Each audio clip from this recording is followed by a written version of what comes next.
কারিগরি ত্রুটির ফলে বিএনপি চেয়ারপারসনের জন্য পাঠানো কাতারের রয়্যাল এয়ার অ্যাম্বুলেন্সটি আজ ঢাকায় পৌঁছাতে পারেনি। ফলে আজ তিনি এভারকেয়ার হাসপাতালেই চিকিৎসাধীন রয়েছেন। এই মুহূর্তে এভারকেয়ার হাসপাতালের সামনে আছেন আমাদের সহকর্মী গোলাম মুর্তুজা। বেগম জিয়ার চিকিৎসার সর্বশেষ তথ্য জানতে সরাসরি যুক্ত হচ্ছি তার সাথে। ধন্যবাদ মোসাব্বিরুল। এই মুহূর্তে আমি অবস্থান করছি রাজধানীর এভারকেয়ার হাসপাতালে এবং আপনার মাধ্যমে দর্শকদের জানিয়ে দিতে চাই আজ ১৩তম দিনের মতো কিন্তু এভারকেয়ার হাসপাতালে চিকিৎসাধীন রয়েছেন বিএনপির চেয়ারপারসন বেগম খালেদা জিয়া এবং তার শারীরিক অবস্থা বিবেচনা করে সিদ্ধান্ত নেওয়া হয়েছিল গতকাল মধ্যরাত কিংবা আজ ভোর সকালে একটি এয়ার অ্যাম্বুলেন্সের মাধ্যমে উন্নত চিকিৎসার জন্য তাকে যুক্তরাজ্যে নেওয়া হবে। তবে কারিগরি ত্রুটির ফলে সেই এয়ার অ্যাম্বুলেন্সটি কিন্তু ঢাকায় পৌঁছতে পারেনি। তবে আমরা জানতে পেরেছি যে আগামীকাল শনিবার এয়ার অ্যাম্বুলেন্স একটি ঢাকায় আসার কথা, যেটি আসলে তাকে বহন করবে।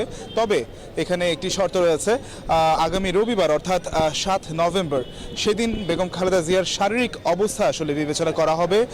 তার যে মেডিকেল বোর্ড রয়েছে, দেশি এবং বিদেশি চিকিৎসকদের সমন্বয়ে গঠিত এই বোর্ডটি তারাই মূলত সিদ্ধান্ত দিয়েছিলেন, যার ফলে গতকালকে কিন্তু সিদ্ধান্ত হয়েছিল তাকে যুক্তরাজ্যে স্থানান্তর করার উন্নত চিকিৎসার জন্য। সেই সিদ্ধান্ত আসলে রবিবার মেডিকেল বোর্ডের সভা থেকে আসলে জানা যাবে। এবং বলে রাখা ভালো, ঢাকা থেকে লন্ডন প্রায় ৮,০০০ কিলোমিটার একটি দূরত্ব। যদি কমার্শিয়াল ফ্লাইটের কথা বলি, একটি লেওভার বা একটি স্টপেজ দিয়ে কিন্তু এই ফ্লাইটগুলো সাধারণত ১৩ থেকে ১৭ ঘন্টা সময় লাগে ঢাকা থেকে লন্ডন পৌঁছতে। তো সেদিক থেকে আসলে বলাই যায় একটি লম্বা যাত্রা কিন্তু আসলে হবে এবং একটি লম্বা দূরত্ব আসলে তাকে অতিক্রম করতে হবে। এবং আমরা যতটুকু জানতে পেরেছি বিএনপির মিডিয়া সেলের মাধ্যমে যে তার যেই চিকিৎসা চলছে এবং মেডিকেল বোর্ড রয়েছে, তারা কিন্তু আসলে তার সবগুলো টেস্ট এবং সবগুলো যেই শরীরের বিভিন্ন জটিলতা রয়েছিল সেই সব কিছুই বিবেচনা করে মূলত এই সিদ্ধান্তটি দেবেন। এবং আজ যেমনটা আপনি দর্শকদের জানিয়েছেন, আজ সকালে কিন্তু বেগম খালেদা জিয়ার পুত্রবধূ জুবাইরা রহমান তিনি কিন্তু বাংলাদেশে এসে পৌঁছেছেন এবং বাংলাদেশে পৌঁছেই তিনি বিমানবন্দর থেকে সরাসরি এভারকেয়ার হাসপাতালে চলে আসেন এবং ইমার্জেন্সি লিফটের মাধ্যমে তিনি চলে যান আসলে সেই সিসিইউতে, যেখানে বিএনপি চেয়ারপারসন বেগম খালেদা জিয়া তিনি চিকিৎসাধীন রয়েছেন। এবং আমরা যতটুকু জানতে পেরেছি যে মেডিকেল বোর্ডের সাথেও আসলে তার কথা হয়েছে এবং সেখানে নিশ্চয়ই তার শারীরিক যে অবস্থা সেটা নিয়ে আলোচনা হয়েছে এবং তারই পরিপ্রেক্ষিতে আসলে আমরা আজকে তথ্য পেয়েছি যে আগামী রবিবার মূলত মেডিকেল বোর্ডের পরবর্তী সভায় আসলে মূলত সিদ্ধান্তটি জানা যাবে যে তাকে যুক্তরাজ্যে স্থানান্তর করা হচ্ছে কিনা। তবে আমার আশপাশে যেমনটি দেখতে পাচ্ছেন, এটি আসলে এভারকেয়ার হাসপাতালের প্রতিদিনের চিত্র।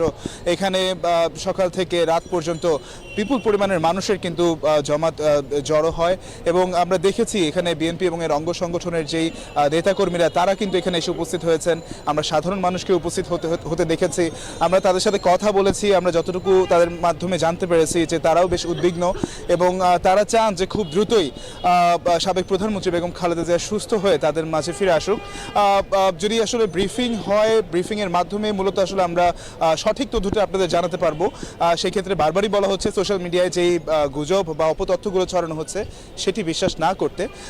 আমরা পরবর্তী ব্রিফিংয়ে মূলত আপনাদেরকে জানাতে পারবো যে তার যুক্তরাজ্যে চিকিৎসা নেওয়ার ব্যাপারে সেই সিদ্ধান্তটি আসলে কি নেওয়া হয়েছে।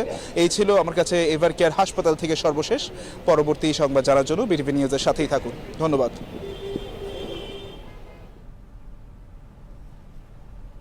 দর্শক,